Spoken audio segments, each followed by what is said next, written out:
As on the sit at home, I am a sit at home. Power. I wouldn't know. Power.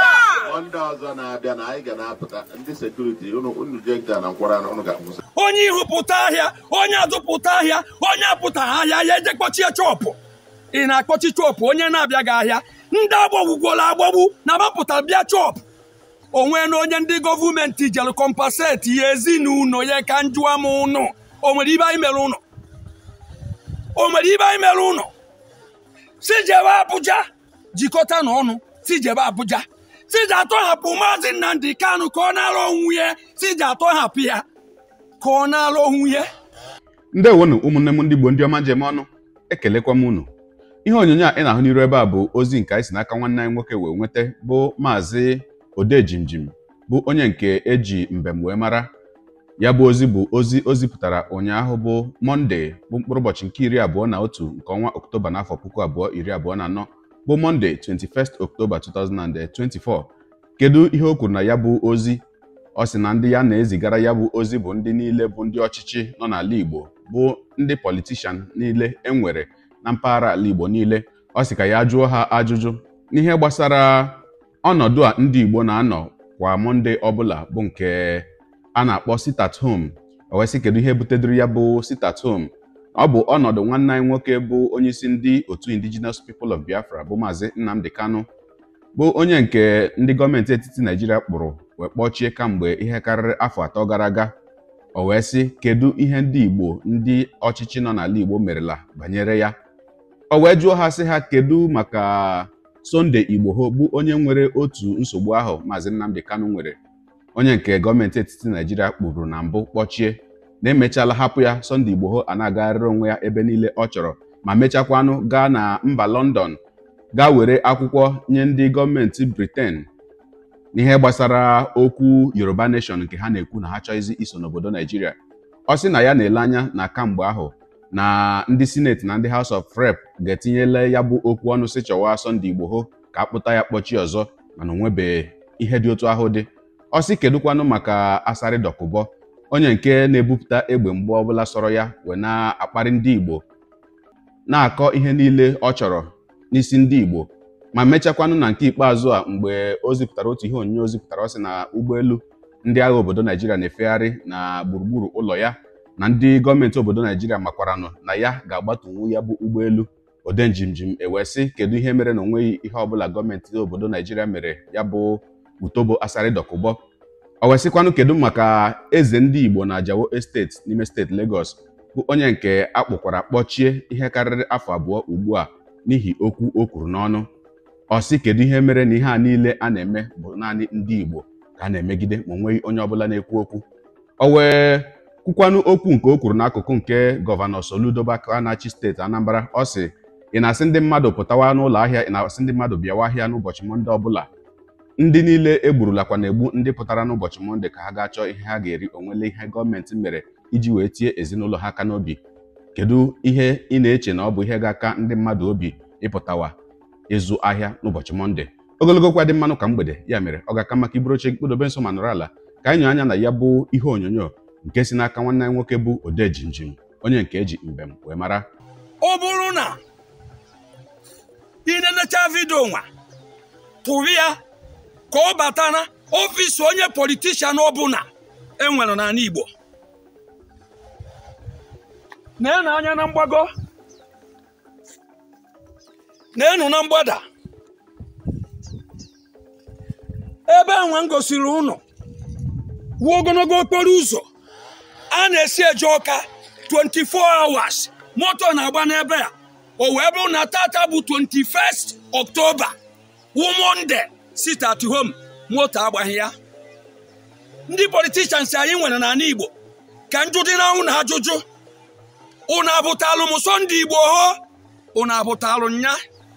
Sunday Igbo nọ na London, ọ chịkọrọ akwụkwọ jee summit elu ndị ọcha, ewere were amị were polisi were mee Sunday Igbo si kọtụ, o were jee summit ya akwụkwọ. Ka njụ dị na ụnụ kedu ịnị nwanne anyị ọ n'ebe? Kedu ịnị nwanne anyị ọ n'ebe? Maazị Nnamdi Kanu ka m na-ajụ ụnụ ọ n'ebe? onye kwugharị ọnụ n'ala Igbo ọwụla ohu n'obodo nne mụrụ ya. O nwere ibe nsị ka ngwa ụnụ obi adịghị m mma nke mbe ngawagodi n'akụkụ.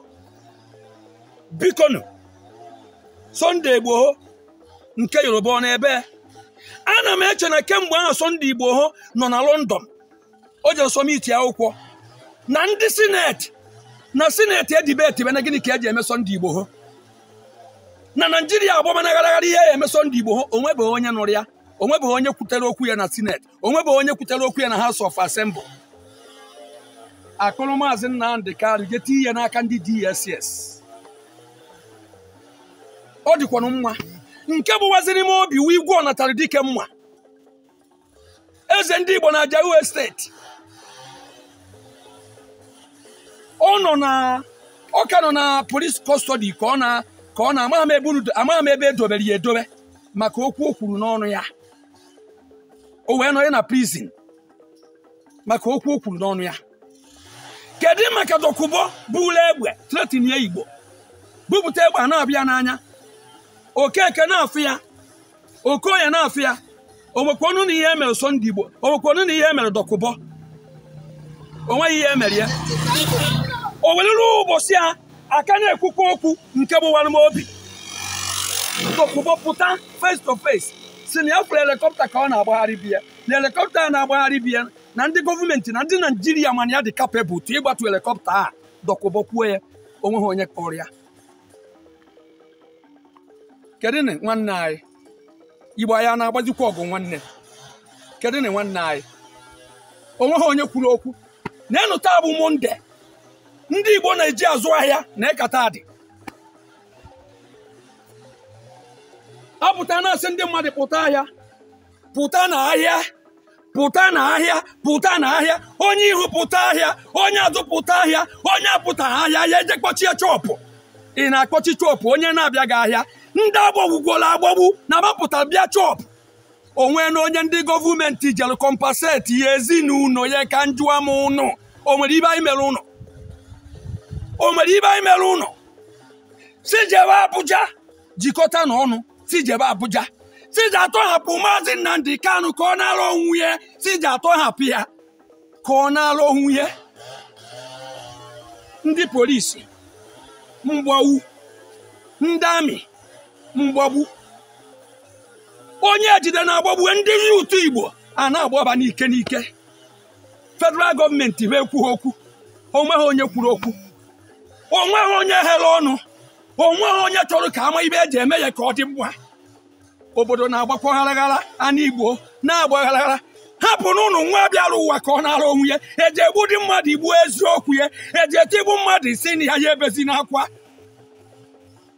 Arịrị na-egbu m, anya mmiri na-agba m n'anya, anya mmiri na-agba m.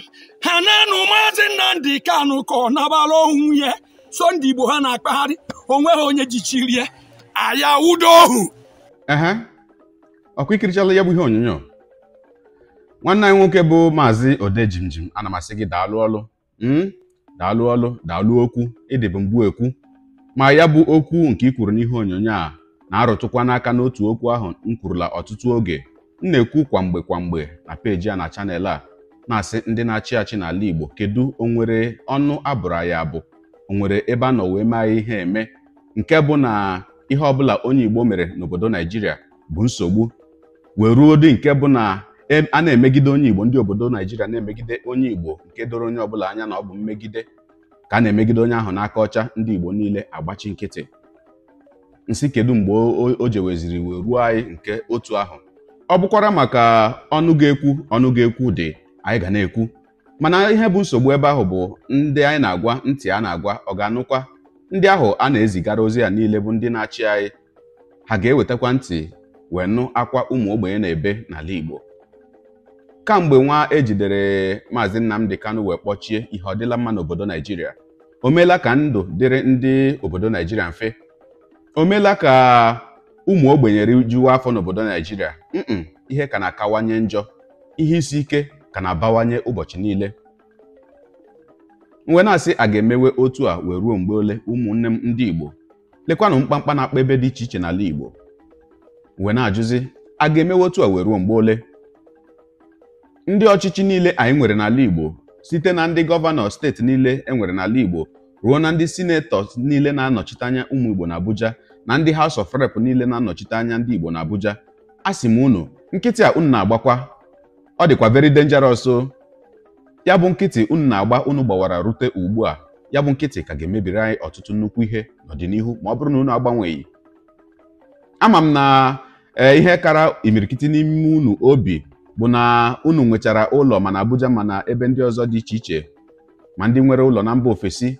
Ama m na ọtụtụ makwanụ ka nsị imirikiti n'ime ụmụ unu anọghị n'ụlọ, mana otu nkwa m na-ekwu unu bụ ihe ruru oke ga-erukwa ogini. Ihe a niile na-eme ụmụ ogbenye a na-ebe akwa na-eti mkpu, unu agbachi nkịtị, unu echie ntị. Oge na-abịakwa ma o nwee ihe ọbụla e mere na ya, ọ ka ga-erute onye ọbụla.